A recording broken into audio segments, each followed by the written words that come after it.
আপনি কি জানেন পৃথিবীতে এমন কিছু বিস্কুট আছে যেগুলো খেলে শুধু পেট নয় মনও কেঁপে ওঠে। সাধারণ বিস্কুটে যেখানে থাকে ময়দা, ডিম, চিনি, এখানে আছে কাদা, পোকামাকড়, জীবাণু, এমনকি বোমার মতো শক্ত রেশন। আজ মায়াবৃত্ত আপনাকে নিয়ে যাবে 5টি ভয়ঙ্কর কিন্তু বাস্তব বিস্কুটের জগতে, যেগুলো স্বাদের জন্য নয় বরং তৈরি হয়েছে টিকে থাকার জন্য। ভিডিওটা একদম শেষ পর্যন্ত দেখুন, বিশ্বাস করুন আপনি বিস্ময়ে থমকে যাবেন। কাদা বিস্কুট। হাইতির গরিব এলাকায় বহু পরিবার আছে যারা দিনের পর দিন না খেয়ে থাকে। তাদের জন্য একমাত্র আশার নাম মুট কুকিজ।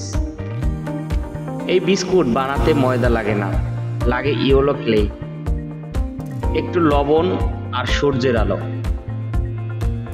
মাটি গুঁড়ো করে পানিতে মিশিয়ে গোলা তৈরি করা হয়, তারপর চ্যাপ্টা করে শুকানো হয় রোদে। এই বিস্কুট পেট ভর্তি করে না, পুষ্টিও দেয় না, বরং এটি খেলে হতে পারে পেটের অসুখ, গ্যাস্ট্রিক কিংবা বিষক্রিয়া। তবুও মানুষ খায়, কারণ তাদের কাছে এটা না খাওয়ার চেয়ে ভালো। এটা শুধুই খাবার নয়, এটা এক করুণ বাস্তবতা, একজন মায়ের চোখে সন্তানের ক্ষুধার্ত প্রতিচ্ছবি। পোকা বিস্কুট। থাইল্যান্ড। বিস্কুট মানেই কি চকলেট, বাটার আর ক্রিম? থাইল্যান্ডের চেহারাটা একটু অন্যরকম।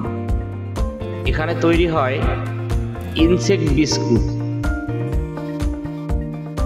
যেখানে গুঁড়ো করা হয় ক্রিকেট, বিটল, মিলওয়ার্ম। এই পোকাগুলোকে রোস্ট করে শুকিয়ে পাউডার বানানো হয়, তারপর মেশানো হয় কিছু চালের গুঁড়ার সাথে। এই বিস্কুটের গন্ধ একটু টক, কিন্তু এতে আছে প্রচুর প্রোটিন, আয়রন এবং ফাইবার। বিশ্বের অনেক দেশেই এখন একে ভবিষ্যতের সুপারফুড হিসাবে দেখা হচ্ছে। তবে আপনি কি পারবেন এমন একটা বিস্কুট মুখে তুলতে যেখানে ভিতরে রয়েছে এক সময়ের জীবন্ত পোকা?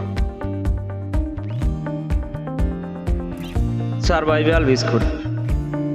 যুদ্ধের খাবার। যুদ্ধ মানেই মৃত্যু, ধ্বংস আর অনিশ্চয়তা, আর সেই অনিশ্চয়তার মধ্যে জীবন টিকিয়ে রাখে। এই বিস্কুট বানানো হয় এমনভাবে যাতে 20 বছর পর্যন্ত খারাপ না হয়। না এতে স্বাদ আছে, না আছে গন্ধ, না কোনো উপদেয়তা।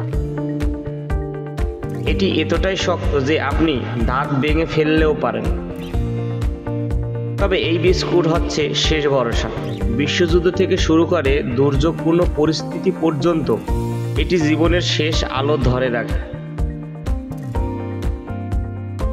যারা এটা খায় তারা জানে এই বিস্কুটের প্রতিটি কামড় যেন এক একটা চ্যালেঞ্জ। Bacteria biscuit. ল্যাবের খাবার। পরিবেশ বাঁচাতে বিজ্ঞানীরা এখন খাবারের নতুন উপায় খুঁজছেন, এবং সেই খোঁজ মিলেছে ব্যাকটেরিয়া বিস্কুট। ব্যাকটেরিয়া, মাইক্রোঅ্যালগি বা এককোষী প্রাণী দিয়ে বানানো হচ্ছে এমন বিস্কুট যা দেখতে ঠিক সাধারণ বিস্কুটের মতো, কিন্তু উৎস হলো জীবাণু। এগুলো প্রোটিনে ভরপুর, সহজে হজম হয় এবং কার্বন ফুটপ্রিন্টও কম। এই বিস্কুট শুধু খাদ্য নয়, এটা ভবিষ্যতের প্রতীক, যেখানে মানুষ নিজের খাবার নিজেই তৈরি করবে জৈবিক উপায়ে। কিন্তু প্রশ্ন হলো, আপনি কি মানসিকভাবে প্রস্তুত এমন কিছু খেতে যার উৎস চোখে দেখা যায় না? বিস্কুটের গল্প আমাদের শেখায় মানুষের খাবার কেবল স্বাদের জন্য নয়, বরং প্রাকৃতিক দুর্যোগ, দারিদ্র্য, বিজ্ঞান ও সংস্কৃতির অদ্ভুত মিলনের ফল। কেউ কাদা খায় ক্ষুধা মেটাতে, কেউ পোকা খায় ভবিষ্যতের স্বপ্ন, কেউ জীবাণু খায় বেঁচে থাকার আশা। কমেন্টে লিখে জানাও আপনি কোনটা খেতে পারবেন আর কোনটা দেখলে ভয় লাগবে। এমন আরও অজানা ও রহস্য ভিডিও পেতে এখনই সাবস্ক্রাইব করুন মায়াবৃত্ত। আর ফিরছি এমন আরও অনেক অবিশ্বাস্য কিন্তু সত্য নিয়ে।